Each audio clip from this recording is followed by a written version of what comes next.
right, you're back at Willis Performance on the REVan channel. I'm Brian Wolf and this is Jake Hefferon. And we're going to talk about something that we haven't done much with Willis Performance. This is Project Homegrown. It's a budget build of a Godzilla.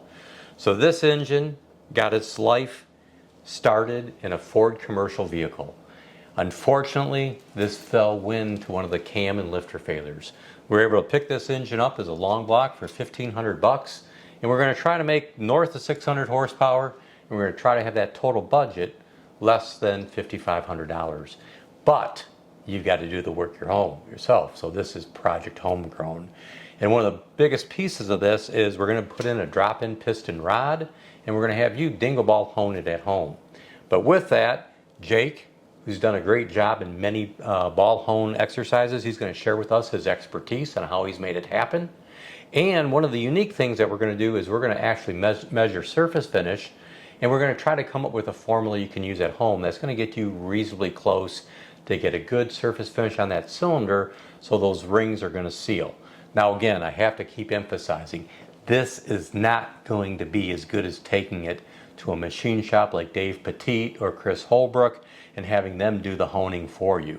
But again, if you're on a budget and you want to get this done, we're going to try to make it as close as we can to give you a formula to do that. So Jake, what do you say we get started and we show people your magic? Testo North America is the world's largest manufacturer of handheld test and measurement instrumentation and software for HVAC, food safety, pharma compliance, and combustion analysis.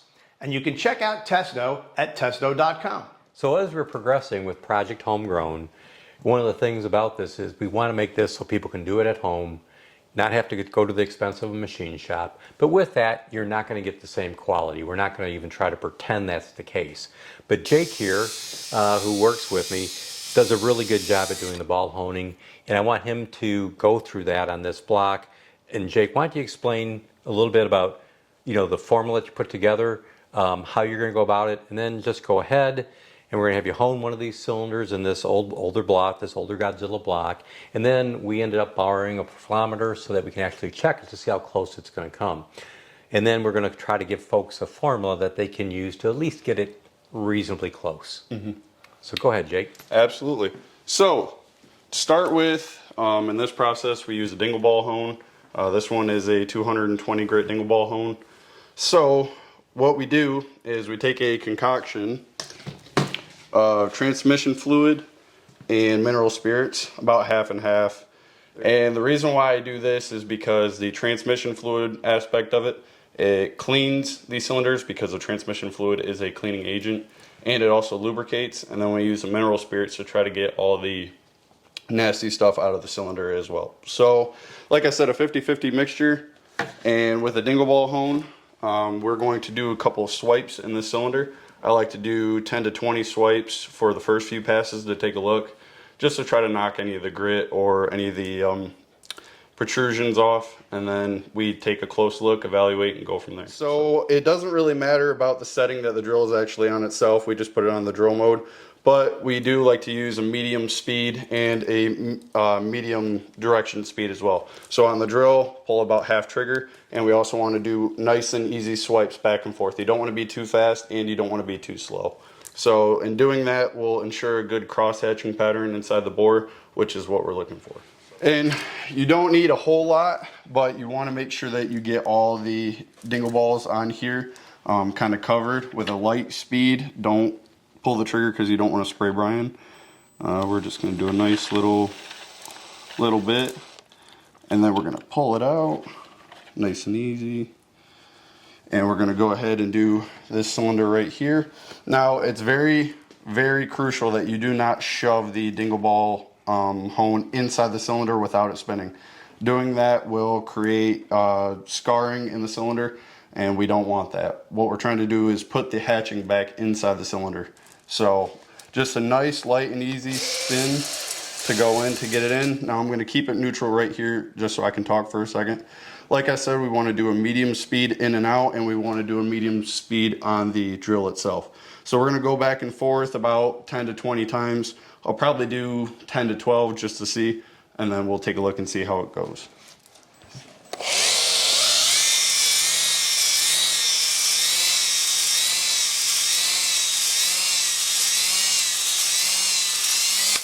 Because see, the thing where we're lucky with this block, there's no ridge at the top.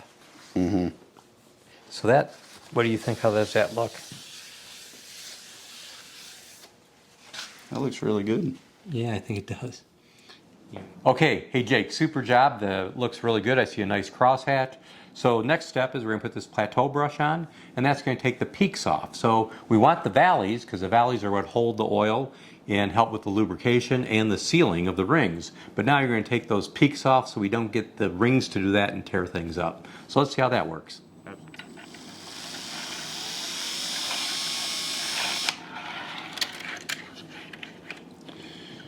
All right, now we're gonna put the plateau brush in here. We're gonna do the same thing. We're gonna do probably about 10 swipes on here. We don't need to get too crazy with it. Same thing, in and out, medium speed on the drill, and our vertical in and out speed as well.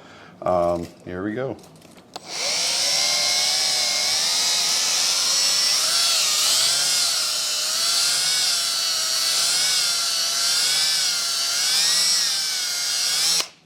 Just like that.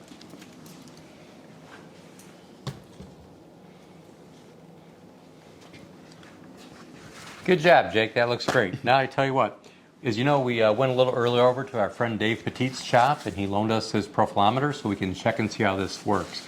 Now again, I got to emphasize, this is not going to be like taking it to a machine shop and getting a beautiful finish. Mm-hmm. What we're trying to do is, again, this is homegrown, something you can do in your garage at home and still get a reasonably high quality build. Absolutely. Okay, so we got to clean the spore up and then we'll check it out. You can see how much grit comes off the cylinder when we dingle ball hone and when we plateau finish it. Get the And it's always a good idea when you're done, I shouldn't say an idea, but I should say it is very, very important that you take acetone on a white paper towel of any type and wipe it out really, really good, in and out, left and right.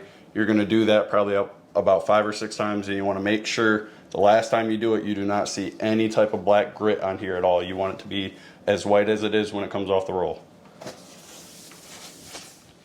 Okay, so we have the profilometer tool, and it is literally so finite, it's going to measure the peaks and valleys of the crosshatch.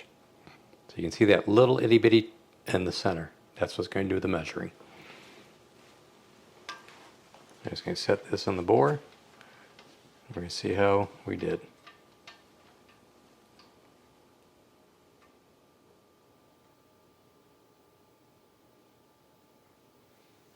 Okay.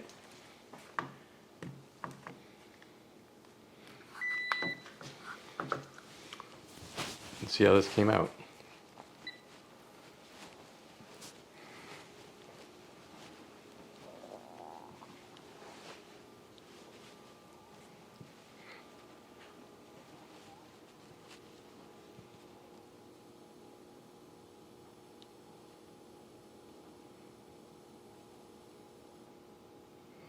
Okay, RK 37,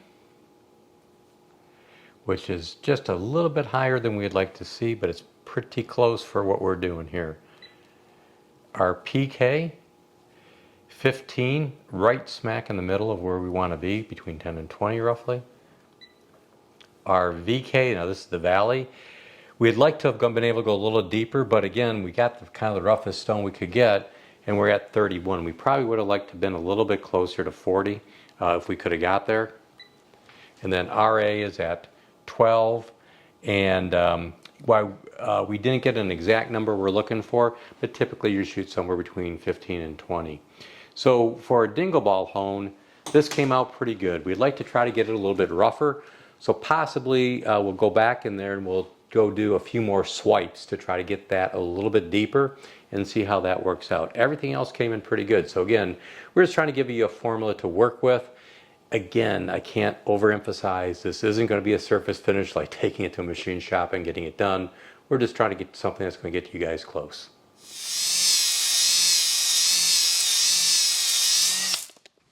Go a few more times. A few more times? Yeah. Go a lot more times. Yeah.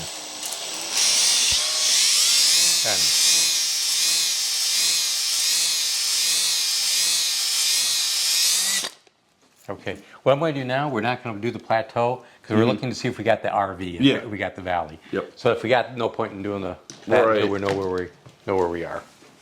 Look at the data. All right, so we had a clean cylinder, Brian, and now That's why you got to get it cleaned up. Now, of course, before we assemble this block, we're going to throw it into our sonic checker and get it clean. But this is just, before we do the take the reading on the surface finish, trying to get it cleaned up a little bit so we don't contaminate the tool. Yeah, if you don't have a sonic cleaner, which a lot of people don't, you would just use detergent and a hose, and you'd put it in your driveway, and you'd, wipe and you'd clean it that way with just regular dishwashing, something that's going to cut grease. do you recommend the brush style cleaning tools to get in all the orifices? Yeah, absolutely. If you want to get into the oil galleries, you want to get into the lifter galleries, you want to get anywhere where the oil is going to be and get the thing clean. What do you think?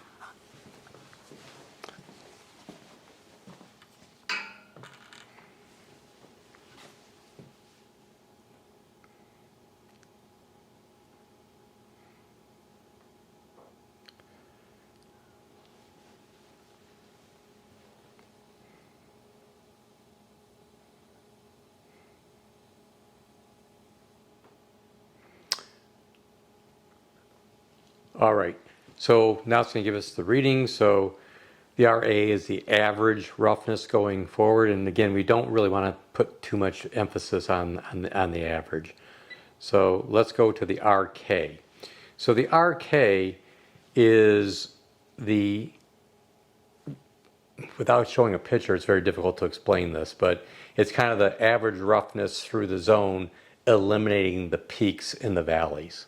So this is 45, which is pretty good. It's where we want to be. It's at the lower end of where we'd like to be. The RPK are the peaks, so that's how far those peaks are coming out. We want to knock some of those peaks down. That's why we use a plateau brush. This is actually a little bit higher than we'd like, but once we run that plateau brush, that's going to look better. Now the valleys. So now the valleys, we're about where we were last time. We're at about 40. And we would really like to be a little bit rougher if we could. I'd like to see it, 45 anyways. So what this might mean is the only way to get that is to go to even a rougher stone if I can pick up something rougher than that 220. But this would be pretty good, and I'd be pretty happy with it. We're going to go throw that plateau hone back in it, and we're going to see if we can get that RPK down a little bit. And if that's done, then I think we're going to have a reasonably good formula. Okay, so I think that was a really good start to Project Homegrown. Jake, thanks for sharing your special concoction and the results. So Jake, take us again. What did we find that we really wanted from a stone grit perspective? How many strokes? And then what we used with the plateau brush? So the best that we found with this engine right here, we found 25 strokes with the Dingle ball hone, and then another additional 12 strokes with the plateau brush. And what that did is that gave us a pretty good average finish on the cylinder that we think will work perfect for your combination that you do at home. All right. Well, thanks for watching the REVan channel. And one more thing, please hit the subscribe button. We'd appreciate it.